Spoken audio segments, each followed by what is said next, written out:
Right, hi, I'm Matthew, doing a little take for Stu regarding jumping through into trianga mukha paschimottanasana. If you can say it, that's half the battle won. So one leg folded back, virasana style, one leg in forward position.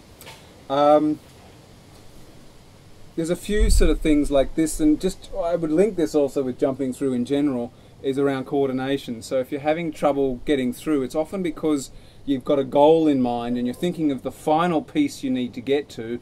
We'll call that from A to Z, and we work on Z and you forget what B and C are. So it's important with coordination to break it down into smaller steps, so you go from A to B first, get that in your body, then A, B, C, then A, B, C, D, and so on down the line before you worry about getting to Z.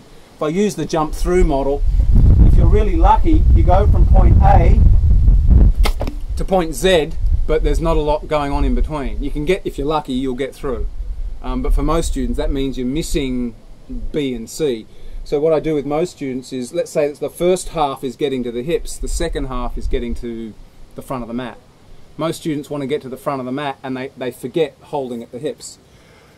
So it would be, rather than jumping all the way through, trying to get to here and holding, and that's it. And students might need to work on that for a couple of years before trying to get the feet through. It's the insistence on getting the feet through that makes it all go messy. And so coordination is simple. So in the next one, when we're doing trianga mukha, if I try and jump straight into the position and get both my legs coming through somehow, I tend to get floundered and stuck and uncoordinated because I don't know which leg's going where. So if I break it down into smaller stages, it would be 1, a small hop to the knees.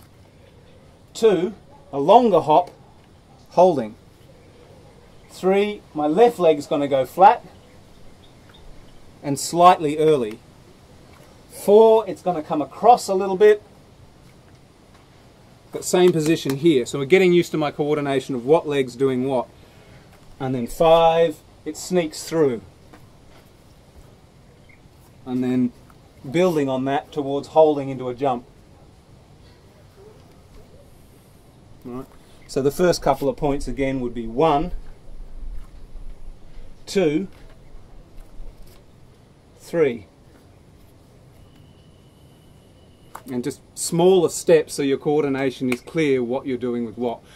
If you go to the end, go from A to Z, it'll be messy. And Right. when you've got the final thing nailed down, is that straight leg still coming through at a bit of an angle? Or is it... You can end up more coming through straight, but I usually always come through at a slight angle there. It's just easier. But you can do more from, this one's bent and this one is more straight-legged to get through.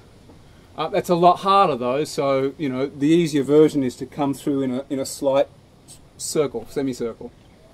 So yes, eventually you could do more of a straight leg to come through, but that again is like rubbing and patting at the same time. So one leg's doing that, this one's doing an opposing action, and confusion. So if you bend both, it makes more sense.